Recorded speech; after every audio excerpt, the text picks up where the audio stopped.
ॐ अज्ञानतिमिरन्धस्य ज्ञानाञ्जनशलाखया चक्षुरुन्मीलितं येन तस्मै श्रीगुरवे नमः। नमो ॐ विष्णुपदाय कृष्णपृष्ठाय भूतले श्रीमते भक्तिवेदान्ता स्वामिन् इति नामिने। नमस्ते सरस्वते देवे गौरवाणी प्रचारिणे निर्विशेषा शून्यवादी पाश्चात्य देशतारिणे। जय श्री कृष्ण चैतन्य प्रभु नित्यानंद श्री अद्वैत गदाधर श्रीवासदि गौरभक्तवृंद। हरे कृष्णा कृष्ण कृष्णा हरे हरे, हरे राम राम राम हरे हरे। हरे कृष्णा।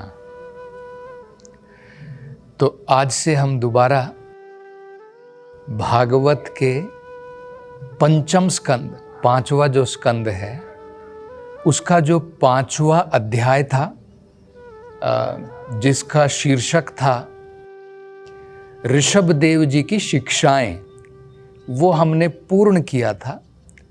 तो आज से छठा अध्याय हम प्रारंभ करेंगे, ऋषभदेव जी की लीलाएं।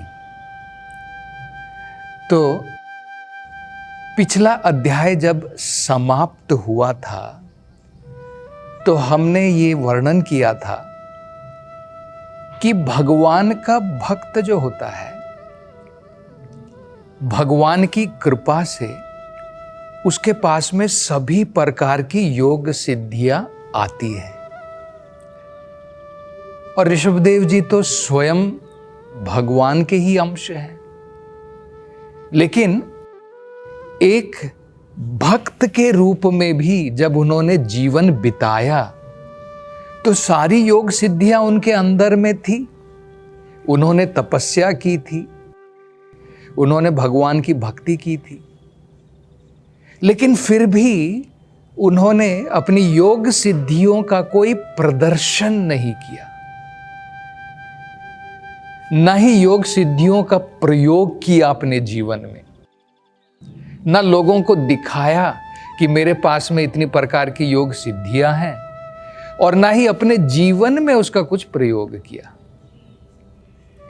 तो परीक्षित महाराज को यह सुनकर के बड़ा आश्चर्य हुआ। परीक्षित महाराज कहते हैं शुकदेव गोस्वामी जी से कि हे शुकदेव गोस्वामी जी, भगवान का जो भक्त होता है, जो व्यक्ति आध्यात्मिकता में प्रगति कर चुका है, उस व्यक्ति का हृदय तो शुद्ध हो जाता है। ज्ञान और वैराग्य उसके जीवन में स्वयं आ जाते हैं, क्योंकि भगवान की अगर हम भक्ति में प्रगति कर रहे हैं या नहीं कर रहे हैं, हमें कैसे पता चलेगा?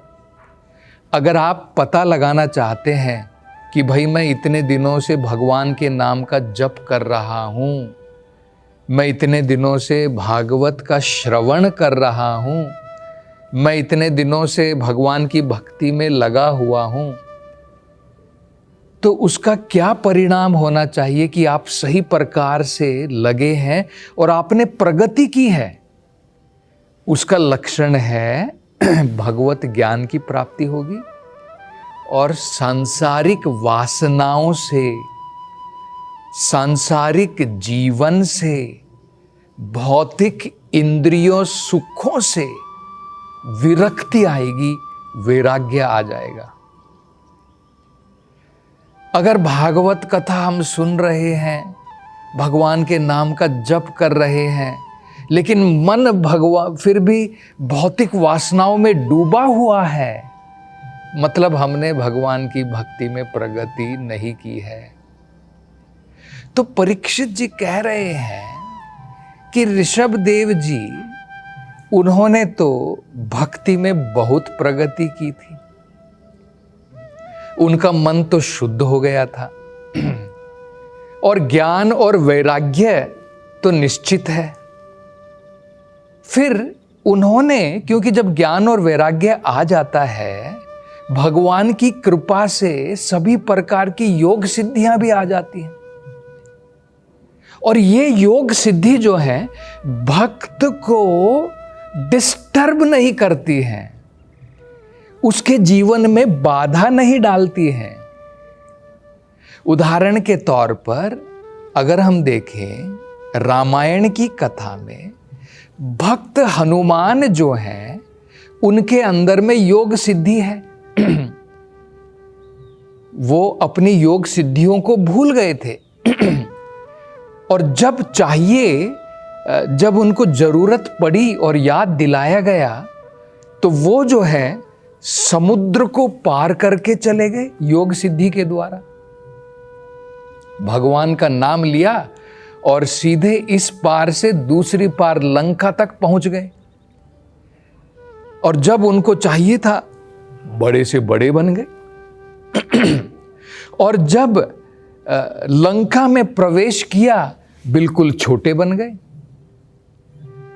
तो उनके अंदर में सभी प्रकार की योग सिद्धियां थी। उन्होंने लोगों को प्रदर्शन करके ये नहीं कहा कि भाई अब देखो मेरे पास में योग सिद्धियां हैं, मैं भगवान बन गया हूं। आजकल हम लोग देखते हैं किसी के पास में अगर थोड़ी योग सिद्धि आ भी जाती है, वो क्या करता है, अपने हाथ से लोगों को दिखाएगा, देखो मैंने अपने हाथ से मैंने सोना बना दिया, और वो लोगों को प्रदान करेगा। और उसका असली लक्ष्य क्या है, अपने अनुयायियों को बढ़ाने का। मतलब वो प्रदर्शन करना चाहता है अपनी योग सिद्धियों को। और लोग कहेंगे अरे भाई ये तो बड़ा सिद्ध पुरुष है, ये तो जरूर भगवान होगा। और ऐसे लोगों को मूर्ख लोग जो है भगवान के रूप में पूजते हैं। लेकिन भगवान का भक्त के अंदर में ये सारी सिद्धि होती है, जैसे हनुमान जी के अंदर में थी। जो शुद्ध भक्त होते हैं उनके अंदर में सिद्धियां भी होती हैं। वो केवल जब चाहिए भगवान की भक्ति में उसका प्रयोग करते हैं। तो कह रहे हैं परीक्षित महाराज ये प्रश्न पूछ रहे हैं कि भगवान की कृपा से जब योग सिद्धियों के द्वारा पूर्ण ऐश्वर्य भी प्राप्त हो सकता है भगवान के भक्त को, तो फिर ऋषभ देव जी ने वो स्वीकार क्यों नहीं किया। ऋषभ देव जी चाहते तो, क्योंकि वो भगवान की भक्ति में आगे बढ़ चुके थे, सभी प्रकार के ऐश्वर्य उनको प्राप्त हो सकते थे, सबको उन्होंने रिजेक्ट क्यों कर दिया, सबका त्याग क्यों कर दिया। अवधूत भेष बना करके जगह जगह पागल की भांति मात्र घूम रहे थे, सब चीजों का त्याग कर दिया, एक ही जगह पर पड़े पड़े खाते पीते थे। तो कह रहे हैं कि वो तो डिस्टर्ब तो नहीं करना चाहिए। जब भगवान का भक्त भक्ति में बढ़ चुका है, मन शुद्ध हो गया है, तो उसे स्वीकार कर लेना चाहिए। भगवान की कृपा से कुछ ऐश्वर्य आ रहा है, कुछ सिद्धि प्राप्त हो रही है, भक्त को स्वीकार कर लेनी चाहिए, क्योंकि उसकी भक्ति में वो बाधा नहीं डालेगी।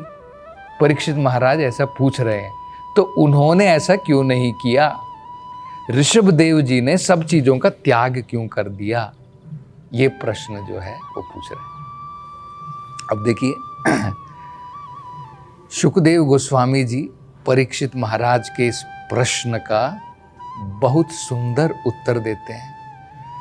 हम सब भक्तों के लिए जो भगवान की भक्ति करने में लगे हैं, उनका उत्तर बहुत महत्वपूर्ण है। उसे सही प्रकार से ध्यान से सुनना और समझना चाहिए। शुकदेव गोस्वामी जी कहते हैं, परीक्षित तुमने जो कहा बिल्कुल सही है, उसमें कुछ गलत नहीं है। लेकिन जो व्यक्ति आध्यात्मिकता में प्रगति कर चुका है, वो व्यक्ति बिल्कुल उस प्रकार का शिकारी जो होता है, हंटर शिकारी, जो जानवरों को पकड़ चुका है। मान लीजिए एक शिकारी है, उसने जानवरों को पकड़ लिया है, खरगोश को पकड़ लिया है, हिरण को पकड़ लिया है, अपने जाल में फंसा लिया है, या शेर को भी पकड़ लिया है। लेकिन जो शिकारी थोड़ा बुद्धिमान होता है, वो उन जानवरों के ऊपर भरोसा नहीं करेगा। अब जाल में पकड़े गए, अब मैं रिलैक्स कर लेता हूं, कोई प्रॉब्लम नहीं है। अगर उसका ध्यान टूट जाता है, किसी भी वक्त जो है किसी ना किसी प्रकार से जानवर जाल से छूट करके भाग सकता है। शिकारी अलर्ट रहता है जानवर को पकड़ने के बाद भी, केवल जानवर को पकड़ने तक मात्र अलर्ट नहीं रहता है, पकड़ने के बाद भी अलर्ट रहता है। तो वो कहते हैं इसी प्रकार से जो व्यक्ति आध्यात्मिकता में प्रगति कर चुका है, जिसने अपने माइंड को कंट्रोल कर लिया है, मन के ऊपर नियंत्रण प्राप्त कर लिया है, वो व्यक्ति भी मन के ऊपर भरोसा नहीं करता है। जैसे शिकारी जानवर के ऊपर भरोसा नहीं करता है, अलर्ट रहता है, इसी प्रकार से जो व्यक्ति आध्यात्मिकता में प्रगति कर चुका है, वो फिर भी अलर्ट रहता है।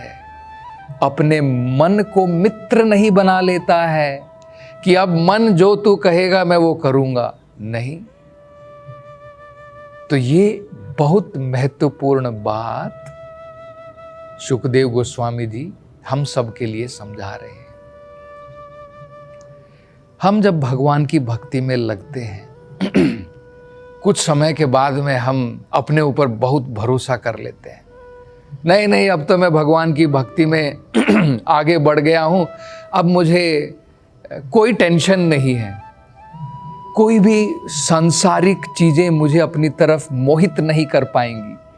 हम लोग ऐसा विचार कर सकते हैं, लेकिन जो सही में प्रगति कर चुका है व्यक्ति, वो अपने मन के ऊपर कभी भरोसा नहीं करेगा। तो उदाहरण देते हैं आचार्यगण कि मान लीजिए एक व्यक्ति ने संन्यास ले लिया, उसने ब्रह्मचार्य का पालन किया, मान लीजिए गृहस्थ जीवन में था, वानप्रस्थ हुआ, बाद में संन्यास ले लिया।